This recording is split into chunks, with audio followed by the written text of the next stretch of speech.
Olá, quinta-feira, dia 16 de abril.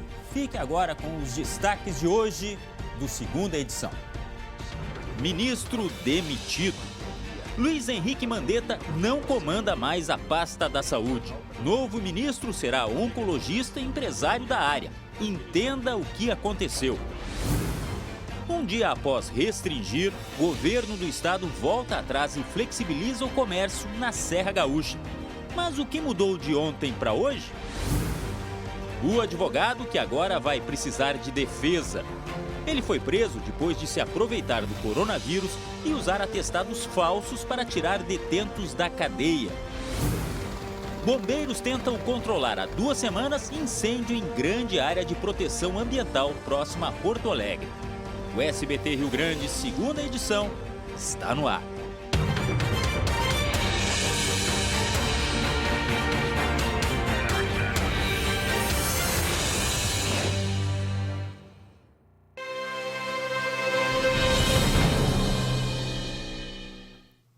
E o assunto do dia é este. Luiz Henrique Mandetta não é mais ministro da Saúde.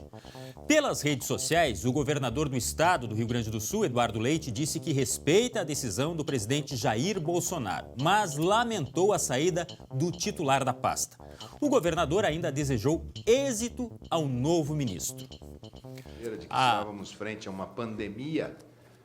A demissão de Mandetta foi anunciada nesta tarde, depois de rápida reunião dele com o presidente. O novo ministro será o oncologista e empresário do setor da saúde, Nelson Teich.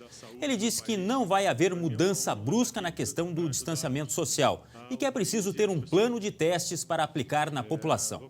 Teich trabalhou como assessor informal durante a campanha para presidente de Bolsonaro. Toda a repercussão você confere no SBT Brasil, logo depois do segunda edição. A gente fala agora sobre uma boa notícia que vem lá de Bagé, no sul do estado. A cidade que já teve o maior número de casos de Covid-19 proporcionalmente ao número de habitantes, agora tem também um dos maiores índices de pacientes curados. Das 28 pessoas que contraíram o vírus na cidade, 25 já não tem mais a doença. A cidade teve o primeiro caso confirmado em 19 de março. Em poucos dias, alcançou o topo da lista dos municípios com maior número de infectados, ficando atrás apenas da capital. Tentando conter o surto no final de março, a prefeitura decretou toque de recolher e iniciou barreiras sanitárias para a desinfecção de veículos. 26 dias que fizemos de isolamento, o maior tempo entre as cidades gaúchas, nos deu tempo suficiente para estruturar os nossos equipamentos, realizar as imunizações e, com isso, alcançar mais de 20 mil pessoas vacinadas no município. A preocupação com a rápida disseminação do vírus provocou mudanças em várias rotinas na cidade.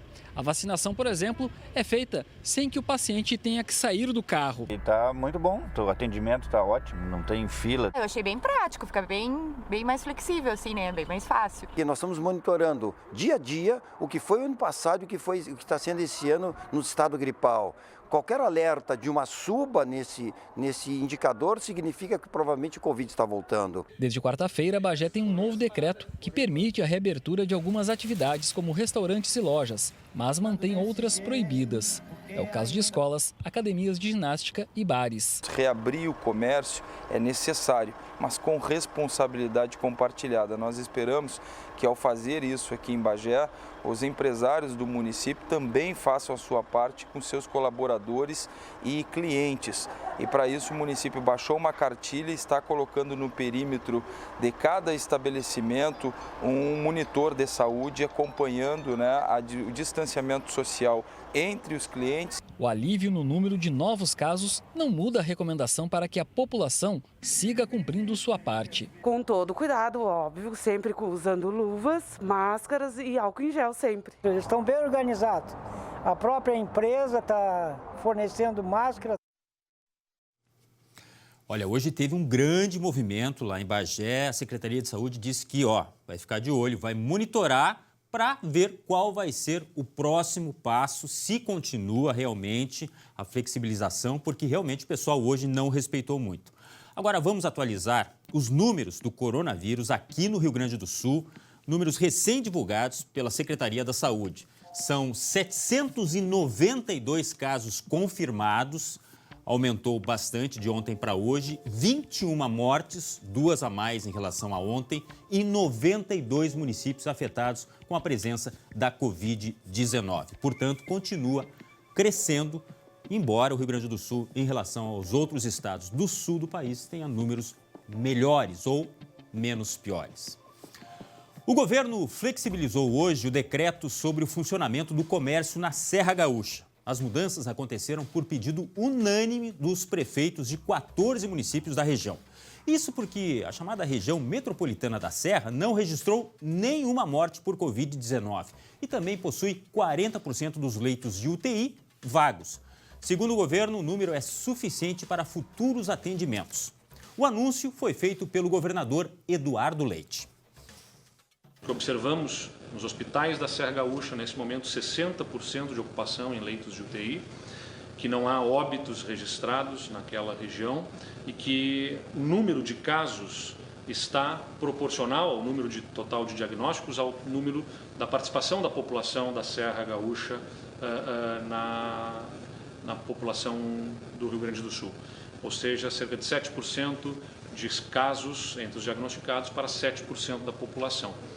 Então, observando esses dados, essas informações e com as recomendações da nossa vigilância que estão sendo apresentados na portaria da Secretaria da Saúde e com a manifestação que houve dos 14 municípios dispensando o tratamento equânime, igualitário àquela região, flexibilizando e permitindo, então, que os municípios da região metropolitana da Serra tenham, como os outros municípios, a possibilidade de estabelecerem em decreto, observando todas as regras, justificando a análise local sobre as suas condições de saúde, a possibilidade de abertura do comércio também na Serra.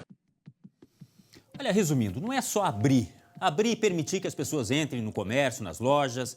Existem regras. As principais regras para abertura no comércio no estado foram bem frisadas hoje pela secretária da Saúde, inclusive. Olha, reduzir ou revezar o número de colaboradores trabalhando ao mesmo tempo, higienizar local com frequência, é obrigatório o uso de máscaras para atendentes, não deixar cliente experimentar roupas, isso é uma coisa bem importante também, lugares têm que ser ventilados, atender só com 50% da capacidade e organizar acesso, evitar filas e aglomerações. Parece simples, mas muita gente não está respeitando isso no estado e isso pode ser muito perigoso.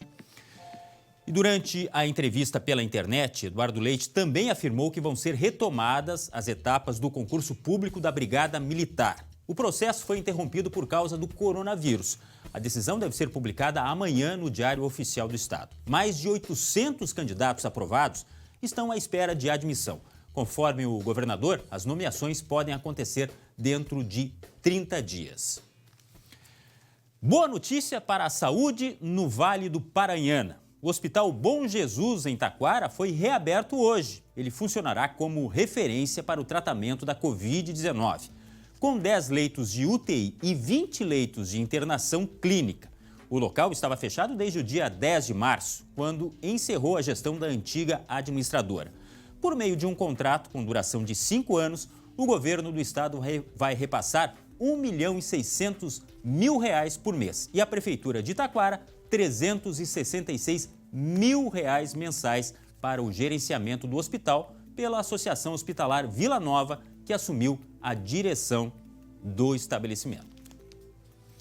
A velocidade das internações de pacientes graves de Covid-19 diminuiu em Porto Alegre. Há uma semana, o número de pacientes internados em UTIs da capital gira em torno de 40 pessoas. Hoje, são 38 pacientes. De acordo com o diretor hospitalar e de urgências de Porto Alegre, a boa notícia é reflexo das medidas de distanciamento social. Os primeiros casos a gente tem UTI diagnosticados em Porto Alegre ali pelo dia 19 de março. Lembrando que no dia 16 foi o início das medidas de distanciamento social do município. A gente teve, a partir do dia 19, quando esses primeiros casos apareceram nas UTIs, uma progressão muito rápida desses casos, numa proporção que estava similar à Itália e à Espanha, nos piores momentos da evolução da situação naqueles países. O que aconteceu agora na última semana é que, considerando somente os números de casos de pacientes confirmados internados em UTIs em Porto Alegre, a gente está num platô momentaneamente, em torno de 40 pacientes, especificamente agora 38, mas tem girado em torno desse número há cerca de 7 dias. Isso, sem dúvida, é o benefício que a cidade está colhendo de ter adotado precocemente as medidas de distanciamento social. Interessante acompanhar os dados que estão neste site aqui. Apontam como está a lotação dos leitos hospitalares aqui em Porto Alegre. Dá para observar, ó, em relação a leitos de UTI adultos, 382 leitos estão ocupados. Isso significa 68% dos 560 leitos disponíveis, eu repito, leitos para adultos. Dos casos que estão ocupando esses leitos, 39 são confirmados para a Covid-19 e 18 são suspeitos. Agora, para complementar, em pacientes na UTI, a capacidade atual que está sendo ocupada, 382 adultos e 68 crianças. Portanto, há leitos disponíveis, há um controle em relação a leitos de UTIs. Militares se uniram para proteger a saúde de pacientes de um dos principais hospitais utilizados no atendimento de coronavírus na capital. Veja aí. Integrantes do Exército, Marinha, Força Aérea e da Polícia Rodoviária Federal fizeram um mutirão para descontaminar o Hospital Conceição.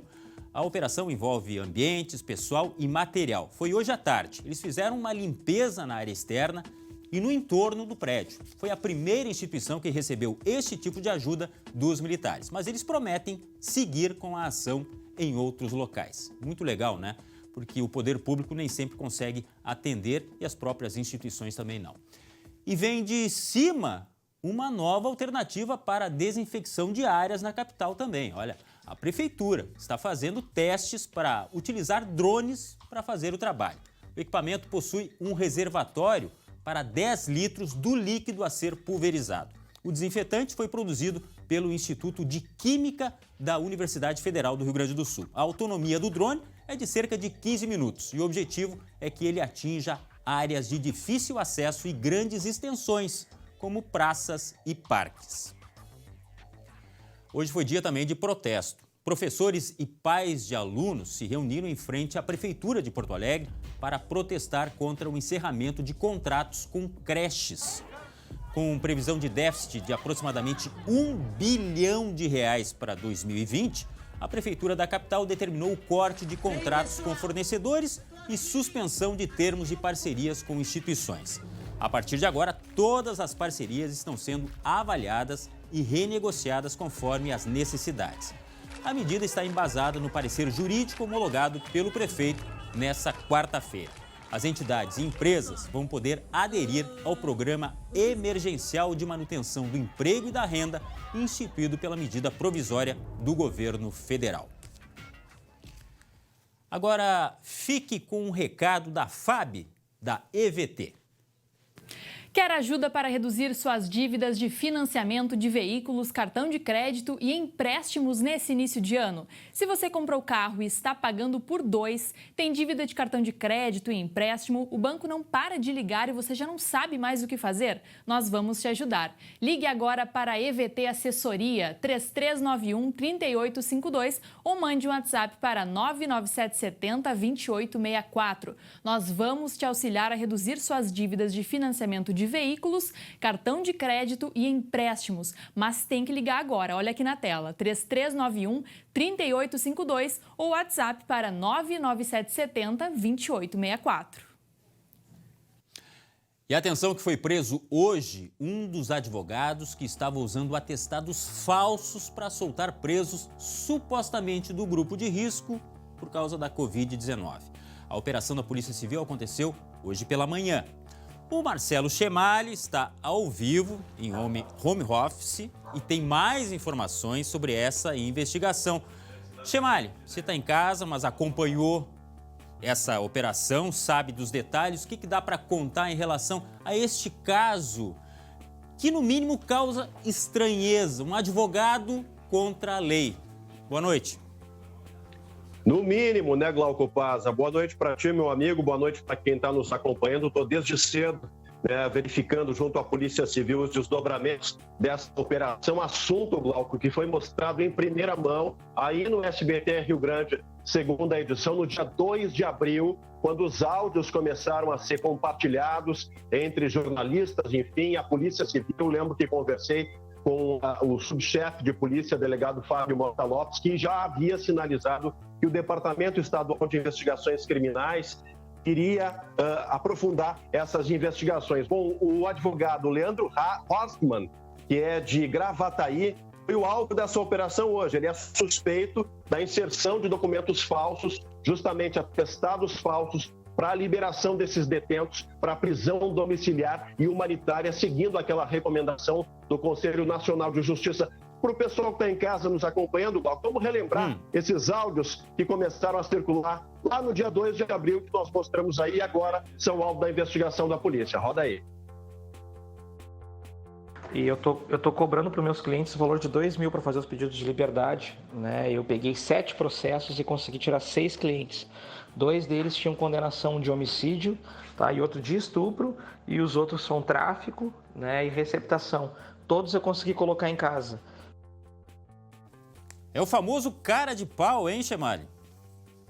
É justamente isso. Naquela época, 2 semanas, já se suspeitava desse esquema. Hoje, segundo a Justiça, se tem a certeza. Ele ainda juridicamente é considerado suspeito. Lembrando que a OAB suspendeu o registro dele, do advogado Leandro Horstmann. No dia 2 de abril, eu tentei durante a tarde toda o contato com ele. Ele não atendeu aos nossos telefonemas. E a OAB suspendeu o registro dele e de um outro advogado que é investigado. Bom, Glauco, conversei hoje com o delegado Vinícius do Vale, que é titular da 2ª Delegacia de Combate à Corrupção, que pertence ao DEIC, e eles cumpriram esses 2 mandados, um em Cachoeirinha, o outro em Gravataí, onde eles apreenderam R$7 mil, 3 celulares. Agora a perícia vai constatar se a voz que aparece nesses áudios é realmente do advogado Leandro Horstmann. Lembrando, Glauco, que ele pediu à Justiça a liberação de um detento que é de Camaquã, o Michel Garcia Clopes, que responde por homicídio qualificado,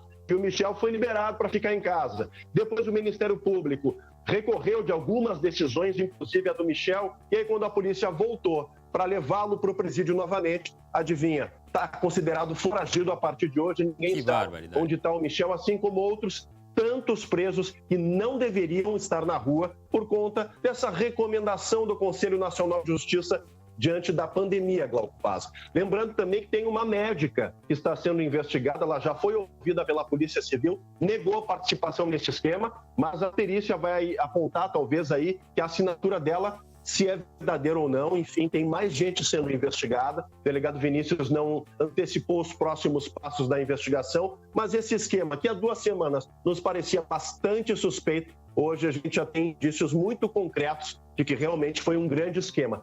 Quase 4 mil detentos foram colocados para prisão domiciliar e humanitária aqui no Rio Grande do Sul, viu, Glauco? Que coisa. Vale aquela ironia. É ironia, mas quem deveria estar preso está solto, quem deveria estar solto está preso por causa do isolamento. Mas enfim, fazer o quê, né? Muito obrigado, Marcelo.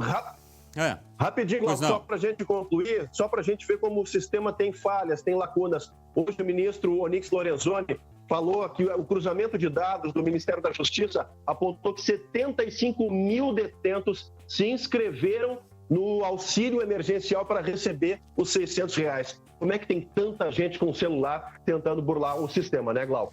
Tem esperto para tudo. Até amanhã. Boa noite, Marcelo. Bom descanso.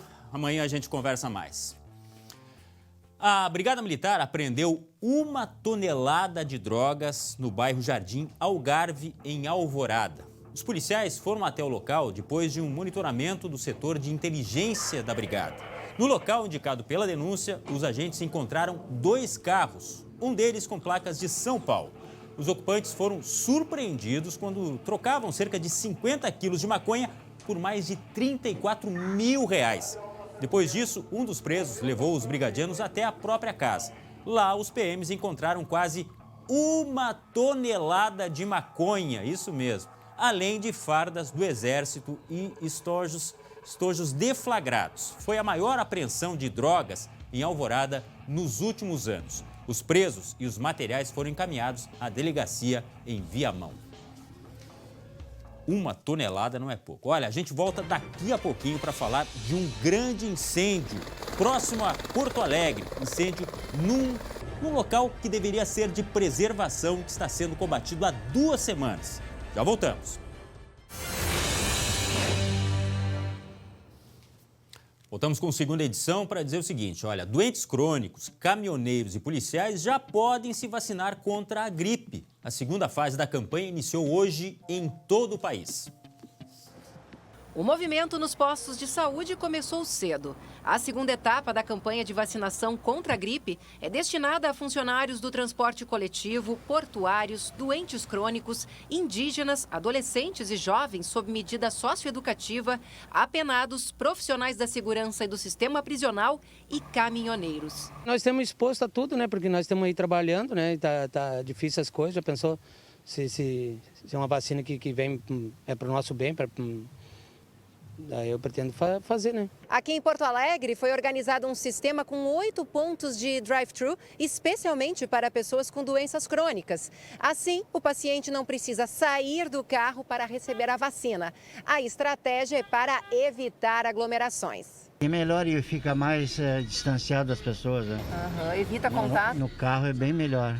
Apesar de não imunizar contra a Covid-19, este infectologista diz que a maior cobertura vacinal contra a gripe vai ter um reflexo positivo nos hospitais. Vai diminuir bastante o impacto da gripe na população. E isso é importante porque uma pessoa que possa desenvolver a forma grave da gripe com pneumonia e precisando de internação em UTI, ela vai deixar de utilizar um leito de UTI que pode ser destinado para atender um paciente com coronavírus ou outras doenças como AVC e infarto, por exemplo. E vale sempre aquele recado, né? Nada de fila e aglomeração na hora da vacinação. Muito cuidado, afinal de contas tem aquele outro grande problema que chama-se coronavírus. Notícia preocupante, um incêndio atinge há quase 2 semanas a área de proteção ambiental Banhado Grande, entre Glorinha e Santo Antônio da Patrulha. O fogo já queimou cerca de 50 hectares de campo e mata. As chamas começaram há 2 semanas, mas os bombeiros apagam e elas voltam. A divisão de apoio aéreo da Polícia Civil foi acionada. O helicóptero está dando apoio no combate ao incêndio, derramando água captada de açudes da região sobre a área queimada. A vegetação seca e os ventos facilitam a propagação do fogo e dificultam o trabalho dos bombeiros. Que tudo fique bem. E para você, uma ótima noite. A gente se vê amanhã. Fique em casa. Tchau.